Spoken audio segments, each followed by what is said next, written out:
అంటే ఇంకొకటి అంటే చైనా నుంచి మనకి ఏదైతే ఇప్పుడు వస్తువులు ఉత్పత్తి ఇటు అంటే ఎక్స్పోర్టింగ్ అవుతున్నాయో వాళ్ళ వాటా మాత్రం 2%. ఒకవేళ ఈ ఆపేసినా కూడా చైనాకు పెద్ద నష్టమే లేదని చెప్పేసి అంటున్నారు. అవును, చైనాకి నష్టం లేదు, కానీ మనకు కూడా ఏమంత డిఫరెన్స్ లేదు. ఇప్పుడు గవర్నమెంట్ ఈ లాక్డౌన్ వల్ల నరేంద్ర మోదీ గారు చెప్పారు, మీరు స్వదేశీ గూడ్సే యూజ్ చేయండి, విదేశీ గూడ్స్ ఆపండి అని చెప్పారు. సో ఇప్పుడు ఇండియన్స్ ఎక్కువ ఫోకస్ చేస్తారు, మన గూడ్స్ మనమే యూజ్ చేయాలి. ఒకప్పుడు నరేంద్ర మోదీ గారు మేక్ ఇన్ ఇండియా అని చెప్పేసి స్టార్ట్ చేశారు, కానీ మరి అది ఏ కారణాల వల్ల ఆగిపోయింది.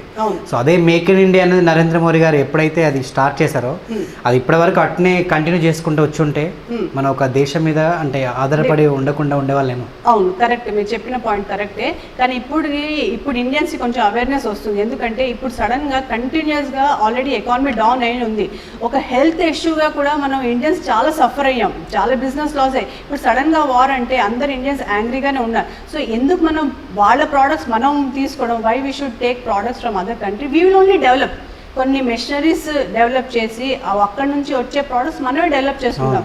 ఈ 2% అయినా కానివ్వండి ఎఫెక్టే అవుతుంది. మళ్ళీ ఒక్కొక్క వేరే కంట్రీస్తో వాళ్ళు బిజినెస్ చేసుకోవాలంటే ఇండియా నేబరింగ్ కంట్రీ ఉంది, you have water ways and land waves to send the products. కానీ వేరే కంట్రీస్తో మీరు సేమ్ వేగా డీల్ అవుతుంది అనే ఛాన్స్ అయితే లేదు. అంటే చైనాకు నష్టం లేదు, భారతదేశానికే ఒక 10 సంవత్సరాలు మళ్ళీ మనం వెనకబడిపోతాము. ఎందుకంటే ప్రతి రా మెటీరియల్ వచ్చేది చైనా నుంచే, కాబట్టి ఈ ఉత్పత్తులు ఆపేస్తే భారతదేశానికే నష్టం అని చెప్పేసి అంటున్నారు. ఓకే, కొంచెం నష్టం ఉంటుంది, ఒక 6 months 1 year నష్టపోతాం. కానీ ఆ నష్టంకి మనం మన ఓన్ ప్రొడక్షన్ స్టార్ట్ చేస్తే ఆ నష్టం మనం ఆక్యుపై చేస్తాం.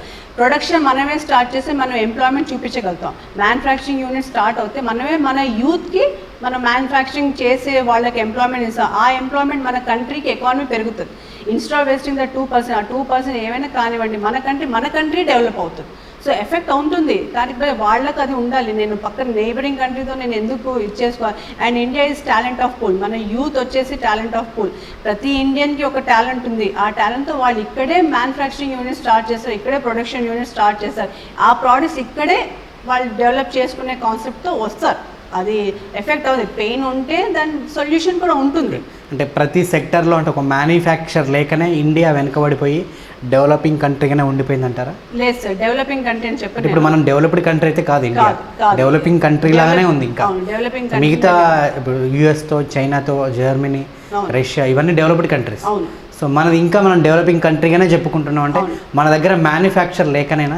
మ్యానుఫ్యాక్చరింగ్ లేకే సార్. ఇంకోటి మన ఇండియాలో ఏముందంటే ఏదైనా కొత్త కాన్సెప్ట్ తీసుకొస్తే ఫస్ట్ దాన్ని యాంటీగానే చూస్తారు.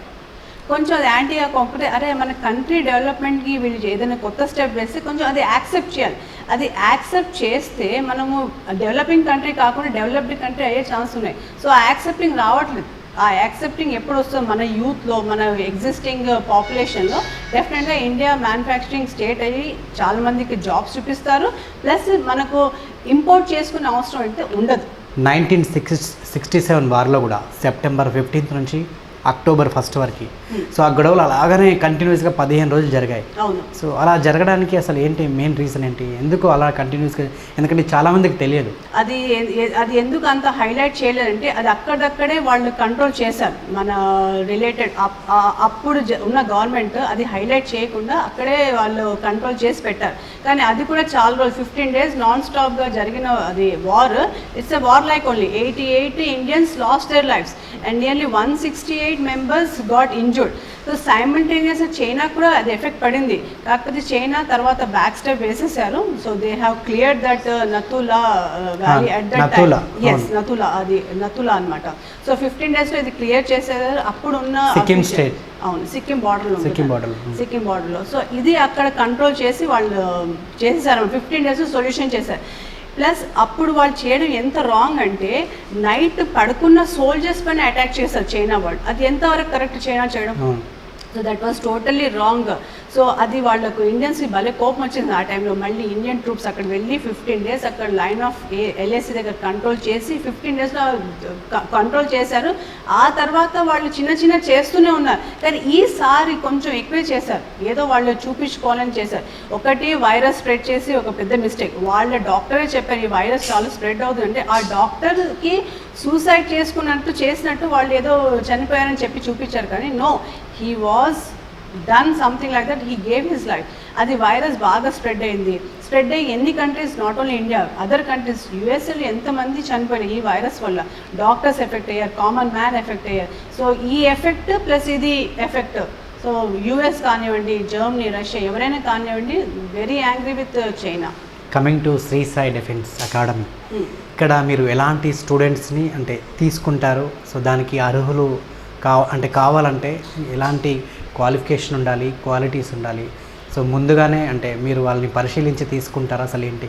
అవును సార్, మేము ఏం చేస్తామంటే స్టూడెంట్స్కి అనౌన్స్ చేస్తాం. సో ఇంట్రెస్టెడ్ ఎవరు ఉన్నా వాళ్ళు రావచ్చని అనౌన్స్ చేస్తాము. మేము ఇయర్లీ వన్స్ ట్రైనింగ్ ఇస్తామన్నమాట.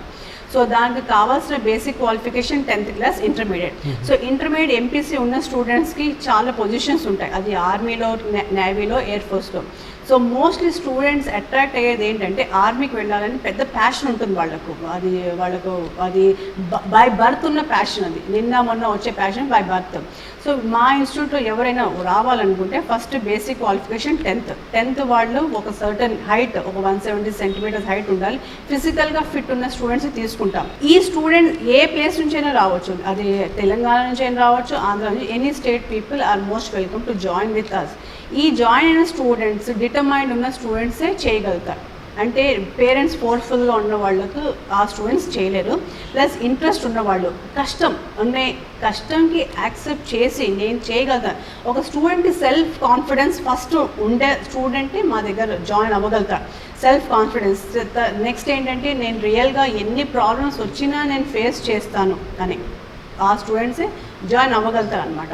ఇంకోటి క్వాలిఫికేషన్ అనేది ప్రతి ఇన్స్టిట్యూట్కి, ప్రతి స్టూడెంట్కి క్వాలిఫికేషన్ అవసరం. ఆ క్వాలిఫికేషన్ ఏమవుతుందంటే ఫిజికల్ టెస్ట్ అయిపోయిన తర్వాత వాళ్ళకి రిటర్న్ ఎగ్జామినేషన్ అవుతుంది. సో ప్యారలల్గా ఫిజికల్ అంతే ఇంపార్టెంట్, వాళ్ళకి అకాడమిక్స్ కూడా అంతే ఇంపార్టెంట్. So 60% is important. అది 10th క్లాస్ వచ్చే స్టూడెంట్ అయినా 60% ఇంపార్టెంట్, ఇంటర్మీడియట్ వచ్చే స్టూడెంట్ కూడా 60% ఇంపార్టెంట్ అనమాట. సో ఈ పర్సంటేజ్ ఉన్న వాళ్ళు కొంచెం ఈజీగా ఎగ్జామ్ క్లియర్ చేస్తారు, ఫిజికల్గా క్లియర్ అయిపోతుంది, ఎగ్జామ్ క్లియర్ అయిపోతుంది అనమాట. So this is what we do.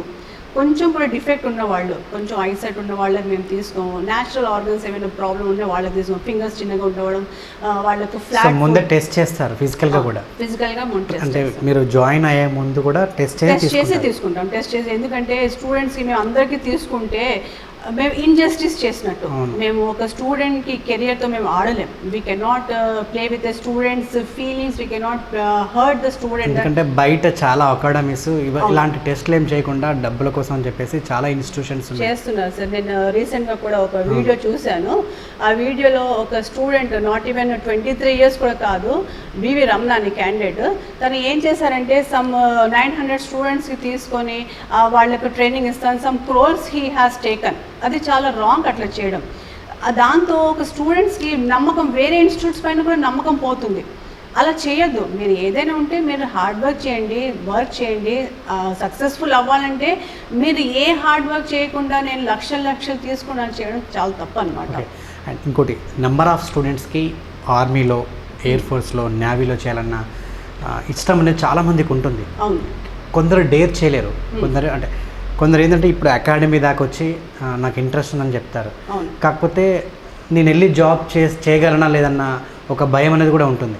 So అలాంటి వాళ్ళకు అంటే సైకలాజికల్గా మీరు ఎలా శిక్షణ ఇస్తారు, అంటే వాళ్ళ మైండ్ సెట్ ఎలా మారుస్తారు మీరు? మేము వాళ్ళకి రెగ్యులర్గా చెప్తా ఉంటాం, మీరు అక్కడ జాయిన్ అవుతే మీకు ఎలా ఉంటుంది లైఫ్. ఒకటి, మా దగ్గర ఇచ్చే ఫిజికల్ ట్రైనింగ్ స్టూడెంట్స్కి ఎలా ఉంటుంది, టఫ్ ఇస్తాం. ఆ టఫ్నెస్ ఎలా ఉంటే స్టూడెంట్స్ ముందే చెప్పిస్తాం, మీరు జాయిన్ అవుతే ఏ ఫోర్స్ అయినా జాయిన్ అయ్యి మీకు ఈ ట్రైనింగ్ కంపల్సరీ అక్కడ కూడా ఉంటుంది. కాకపోతే స్టూడెంట్స్ ఇక్కడ ఆల్రెడీ ఆ ట్రైనింగ్ చేసిన ఉంటారని వాళ్ళకు జాయిన్ అవుతే ఈజీ అయిపోతుంది, అది నేను చెప్తాను.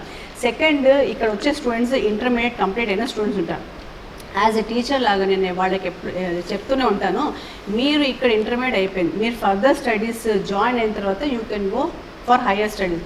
మాకు ప్రెజెంట్గా ఒక స్టూడెంట్, టూ స్టూడెంట్స్ వాళ్ళు నేవీలో ఉన్నారు. ఆ 2 స్టూడెంట్స్ ఇప్పుడు ప్రెజెంట్గా ఇక్కడ ఇంటర్మీడియట్ కంప్లీట్ చేసి జాబ్కి వెళ్ళారు. అక్కడ వాళ్ళు ఇంజనీరింగ్ చేస్తున్నారు. ఇంజనీరింగ్ అక్కడ 4 years ఉండదు అనమాట, 2 years వాళ్ళు ఇంజనీరింగ్ చేసేది. ఆ 2 years ఇంజనీరింగ్ చేసి వాళ్ళు మళ్ళీ ఆఫీసర్స్ ర్యాంక్కి అప్లై చేసుకుంటారు. సో ఆ విధంగా వాళ్ళకి ప్రమోషన్స్ వస్తాయి. సో ఇక్కడ Sri Sai defence Academy students training చేసి, ఎగ్జామ్స్ క్లియర్ చేసి, వాళ్ళు ఏ ఫోర్స్ అయినా జాయిన్ అవ్వండి, భయం అనేది వాళ్ళకి పోతుంది. They will not be scared. వాళ్ళు ధైర్యంగా ఉంటారు, ప్లస్ వాళ్ళు హయ్యర్ స్టడీస్ కూడా వెళ్తారు, ప్రమోషన్స్ కూడా వెళ్ళారు. జాయిన్ అయిన with in 6 to 9 months promotion వెళ్ళారు.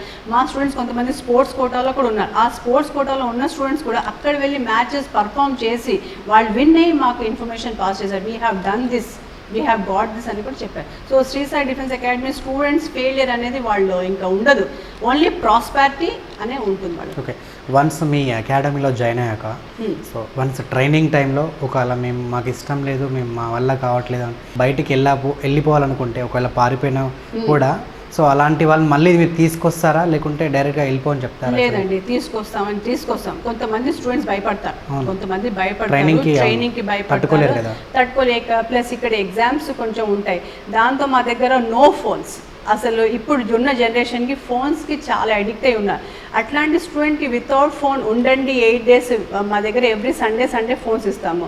ఫోన్స్ లేకుండా ఇక్కడ ఉండాలంటే వాళ్ళకి కొంచెం కష్టం అనిపిస్తుంది, కానీ మేము అది అలవాటు చేయిస్తాం. సో కంప్లీట్ ఫోన్స్ కూడా తీసేసుకుంటారు? అవును సార్, తీసేసుకుంటాం. ఫోన్స్ అయితే వాళ్ళు ఫోన్స్ ఉంటే ఇంకా ఫోన్స్ ఇంటర్నెట్ సర్వీస్ ఉంటుంది, వాళ్ళు ఆల్మోస్ట్ వాళ్ళ ఫోన్స్లోనే వాళ్ళు లైఫ్ అయిపోతాయి.